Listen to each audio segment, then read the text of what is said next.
everyone, this video is the part of our premium content. अगर आप economics से related किसी भी एग्जाम की तैयारी कर रहे हैं, B it academics B it competitive, चाहे आप इकोनॉमिक्स ऑनर्स कर रहे हैं या एमए कर रहे हैं, किसी भी यूनिवर्सिटी से, UGC NET, economics optional, Indian economic service, इन सब कोर्सेज की प्रिपरेशन आप हमारे ऐप के साथ कर सकते हैं. For more detail check out the link in the description. हमारे जो ऐप है उसका लिंक आपको डिस्क्रिप्शन में मिल जाएगा. For more free content, you can download the app or you can directly WhatsApp at the given number below and enjoy the lecture.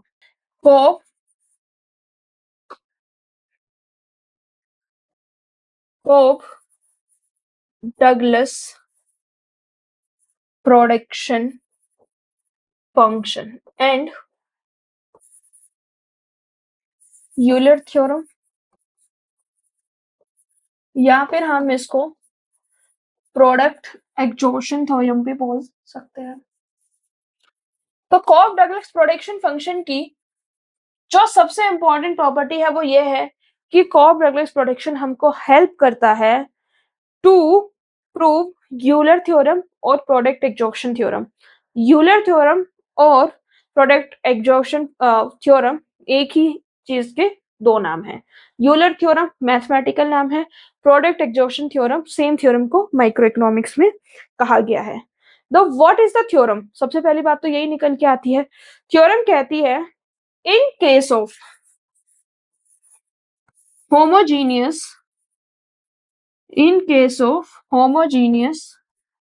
production function of degree 1, अगर मेरा homogeneous production function of degree 1 हो, इसका क्या मतलब है? Cobb Douglas production function. पहले भी बताया हुआ है मैंने, homogeneous production function of degree 1 Cobb Douglas production function है.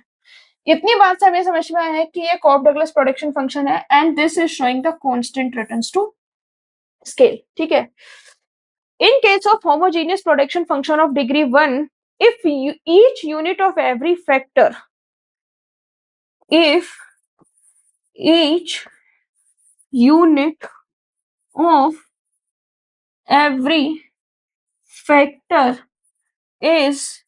given reward equal to their marginal products is equal to their marginal products, then total output will be exactly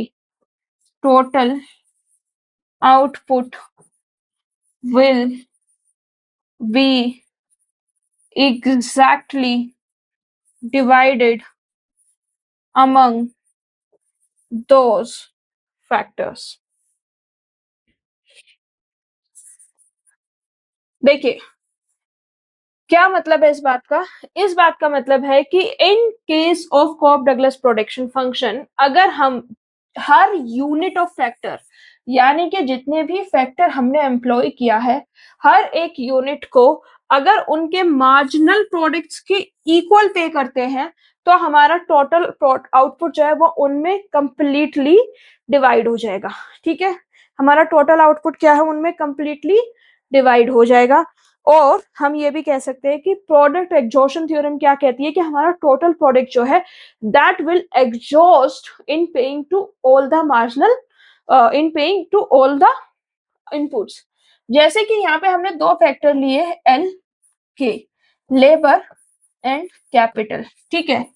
अगर हम labour की हर यूनिट को मार्जिनल प्रोडक्ट ऑफ लेबर दें और capital की हर unit को marginal product of capital दें, then my total output will be exhaust in paying them, or my total output will be divided among these two factors. किस तरीके से ये होता है ये भी मैं आपको मैथमेटिकल तरीके से करके बताती हूँ. ठीक है. प्रोडक्शन फंक्शन क्या है मेरा? Q is equal to A L की पावर अल्फा के की power theta. This is my production function. Euler theorem क्या कहती है कि मेरा जो टोटल आउटपुट है, टोटल आउटपुट वो क्या हो जाएगा, एग्जॉस्ट हो जाएगा अगर मैं इन दोनों इनपुट को इनके मार्जिनल प्रोडक्ट के अकॉर्डिंग पे करूं। यानी कि अगर मैं लेबर को उसके मार्जिनल प्रोडक्ट के अकॉर्डिंग पे करूं और अगर मैं कैपिटल को उनके मार्जिनल प्रोडक्ट के अकॉर्डिंग पे करूं, then my total output will be exhaust. So this as क्या कह रहे हैं, Q is equal to L M P L plus K M P K. इतने में कोई कंफ्यूजन है तो बताइए, अगर इतने में कोई कंफ्यूजन नहीं है तो फिर हम आगे बढ़ते हैं। इतने में कोई कंफ्यूजन है तो बताइए। अभी थोड़ी देर पहले हमने क्लास में मार्जिनल प्रोडक्ट ऑफ लेबर और मार्जिनल प्रोडक्ट ऑफ कैपिटल को कैलकुलेट किया था। Marginal product of labour and marginal product of capital को कैलकुलेट किया था, बहुत पहले किया था तो बहुत पीछे होगा।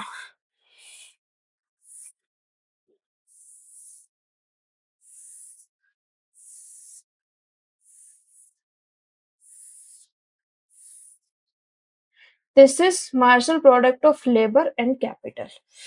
ये रहा मार्जिनल प्रोडक्ट ऑफ लेबर। क्या निकल के आया था मेरा, a into alpha K upon L की power beta. Marginal product of capital क्या निकल के आया था, a into beta into L by के की पावर एल्फा। पुट कर दीजिए। मार्जिनल प्रोडक्ट ऑफ लेबर क्या निकल के आया था, मार्जिनल प्रोडक्ट ऑफ लेबर था a alpha K by L की पावर बीटा। ठीक है। मार्जिनल प्रोडक्ट ऑफ कैपिटल क्या था, a into beta L upon K की पावर एल्फा। वैल्यूज को पुट कर दीजिए। Q is equal to L into A alpha K upon L की power beta plus A into beta L upon K की power alpha. ठीक है, इतना समझ में आया। इतने में कोई भी कंफ्यूजन है तो आप मुझे बता सकते हैं। इतने में कोई भी कंफ्यूजन है तो प्लीज मुझे बताइए। अब मैंने क्या किया, ये जो L और K है इनको ऊपर लेकर गए। Q is equal to L into A alpha K की पावर बीटा एंड एल की power minus beta. Minus beta क्यों हुआ, क्योंकि डिनोमिनेटर से ऊपर गया है, plus A into beta L की पावर अल्फा एंड के की पावर माइनस अल्फा। ठीक है, इतना समझ में आया। इतने में कोई कंफ्यूजन है तो आप मुझे बताइए। प्लस के भी आएगा ना, के इंटू एम पी के, तो ये के भी आएगा। अब क्या करना है, ए एल्फा के की power beta and this L and this L base same है, एक्सपोनेंट्स को ऐड कर दीजिए, 1 माइनस बीटा। सेम वे इधर आपको करना है, ए बीटा की पावर अल्फा नहीं, ए बीटा एल की पावर अल्फा के, यहाँ पे पावर 1 है, यहाँ पर माइनस अल्फा है, बेस सेम है, एक्सपोनेंट्स को ऐड कर दीजिए। इतने में कोई कंफ्यूजन है तो आप मुझे बताइए। Do you have any confusion? Now what you will have to do is, a दोनों में है, ए को कॉमन ले लीजिए, ए कॉमन आ गया। नाउ अल्फा के की पावर बीटा, ठीक है, इनटू एल माइनस बी को 1 माइनस बी है इंटू एल 1 माइनस बी को क्या करेंगे, नीचे लेकर जाएंगे तो क्या हो जाएगा, एल की पावर बीटा प्लस ए बाहर चला गया, यहाँ पे बीटा एल की पावर अल्फा के की पावर 1 ऊपर रह गया, 1 माइनस अल्फा है तो ये एक अल्फा हम डिनोमिनेटर में ले गए तो क्या बचा, के। ठीक है, अब हमको क्या करना है, के की पावर अल्फा। इतना समझ में आ गया, is equal to A L की पावर बीटा के की पावर अल्फा। क्या करना है हमें, इन दोनों फ्रैक्शंस को ऐड करना है, तो हमने क्या किया, एलसीएम ले लिया। एलसीएम ले लिया, अल्फा के की पावर बीटा एल। अब इस वाले फ्रैक्शन में न्यूमरेटर में ये नहीं है, के अल्फा को हमने ऐड कर दिया, प्लस बीटा एल की पावर अल्फा के, और इसके डिनोमिनेटर में के अल्फा है और इसके न्यूमरेटर में क्या नहीं है, एल की पावर बीटा। हमने ये कर दिया, ठीक है। इतने में कोई कंफ्यूजन है तो आप मुझे बताइए। अब क्या करना है, इज इक्वल टू ए, सबसे पहले तो डिनोमिनेटर लिख लीजिए एल बीटा के अल्फा। अल्फा हो गया एंड एल हो गया के, ये हमारा के है, ये के है, बेस हमारे सेम है, एक्सपोनेंट्स को ऐड कर दीजिए, alpha plus beta plus beta, same चीज यहां पर होगी, के एल, बेस हमारा सेम है, एक्सपोनेंट्स को ऐड कर दीजिए, अल्फा प्लस बीटा। क्योंकि ये कॉप डगलस प्रोडक्शन फंक्शन है तो इसमें अल्फा प्लस बीटा क्या होता है, 1 होता है, ठीक है। तो is equal to A alpha plus beta 1, तो इसकी पावर क्या हो गई 1, तो ये क्या हो गया अल्फा एल के प्लस बीटा के एल डिवाइड बाई एल की पावर बी के की पावर, ठीक है। इतने में कोई कंफ्यूजन है तो बताइए। अब इसमें से भी हम क्या कर सकते हैं, इज इक्वल टू ए, देखिए अल्फा बीटा एल के दोनों में कॉमन है तो हमने क्या किया, एल के कॉमन लिया, अंदर क्या बचा अल्फा प्लस बीटा इनटू, ये दोनों ऊपर चले गए, ठीक है, ये ऊपर चले गए ना, तो ये क्या हो गया एल की power minus beta and K की पावर माइनस अल्फा। क्योंकि अल्फा प्लस बीटा हमारा 1 है तो क्या हो गया ए इंटू एल के इंटू एल की पावर माइनस बी के की पावर माइनस अल्फा, नीचे से ऊपर गया था इसीलिए माइनस हो गया। अब ए बेस सेम है, ए इंटू एल, ये भी एल है ये भी एल है, बेस सेम है तो एक्सपोनेंट्स को ऐड कर दीजिए 1 माइनस बीटा के, सेम वे के यहाँ पर है के यहाँ पर है, बेस सेम है तो एक्सपोनेंट्स को ऐड कर दीजिए 1 माइनस अल्फा, तो alpha plus beta is equal to 1 होता है। तो यहां से 1 माइनस बीटा की वैल्यू क्या होगी अल्फा एंड 1 माइनस अल्फा की वैल्यू क्या होगी beta, that means is equal to A L की पावर अल्फा के की power beta. Isn't it the Cobb Douglas production function, Cobb Douglas production function क्या होता है, Q is equal to A की power L alpha L की power alpha K की power beta, so this is Q.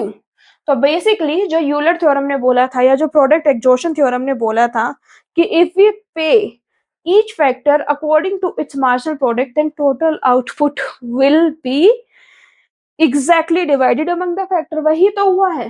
देखिए इसमें हमने क्या किया है, इसमें हमने सिंपल सी एक चीज की है कि हमारा L into M P L into K into M P K, हमने जो टोटल आउटपुट था उसमें उसको मार्जिनल प्रोडक्ट में डिवाइड कर दिया, मार्जिनल प्रोडक्ट ऑफ लेबर को लेबर का पे किया, कैपिटल को कैपिटल का पे किया, and then we just did the mathematical manipulations and we ultimately got our production function, ठीक है। तो प्रोडक्ट एक्सॉशन थ्योरम जो है वो यहाँ पे प्रूव हो गई है and this is the right thing, कि बिल्कुल सही बात जो है वो हमें देखने के लिए मिली है कि प्रोडक्ट एक्सॉशन थ्योरम जो है वो वैलिड है and this is valid only in the case of Cobb Douglas production function. Cobb Douglas production function के केस में ही ये वर्क करेगा, किसी और प्रोडक्शन फंक्शन में ये वर्क नहीं करेगा। आई होप इतना आपको समझ में आ गया होगा।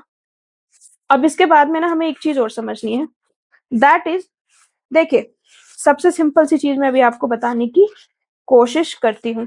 देखिए अगर आप किसी कॉम्पिटिटिव एग्जाम की तैयारी कर रहे हैं ना तो आप बस इसकी प्रोडक्ट एक्सॉशन थ्योरम की स्टेटमेंट को याद कर लीजिएगा और ये वाली जो इक्वेशन है इसको याद कर लीजिएगा, क्योंकि अब ऑब्वियस सी बात है ऑब्जेक्टिव चॉइस क्वेश्चन में आपको प्रूव तो करनी नहीं होगी, तो रिमेंबर दिस स्टेटमेंट, ठीक है। ये जो थ्योरम का स्टेटमेंट है इसको याद रखिएगा, लेकिन कोई अगर आप सब्जेक्टिव एग्जाम की तैयारी कर रहे हैं तो पूरा जो इसका प्रूफ है वो बहुत इंपॉर्टेंट हो जाता है। बहुत कई कई बार ना डायरेक्टली प्रूफ पूछा जाता है, डायरेक्ट कंप्लीट डायरेक्टली, ठीक है। अब that's it for today's lecture guys. I just hope कि आपको आज का वीडियो बहुत अच्छा लगा होगा। अगर आपको वीडियो अच्छा लगा है तो like it, share it, subscribe to the channel. Please subscribe करके जाइए, क्योंकि I have seen in my analytics कि आप लोग वीडियोस देख लेते हैं, सब्सक्राइब नहीं करते हैं। Please make sure to subscribe and hit the notification bell, ताकि नेक्स्ट टाइम जब भी वीडियो अपलोड करूँ वो जल्द से जल्द आपको मिले। I have target of finishing each and every topic of economics. Until next time, I see you again. Keep loving us. Thank you so much.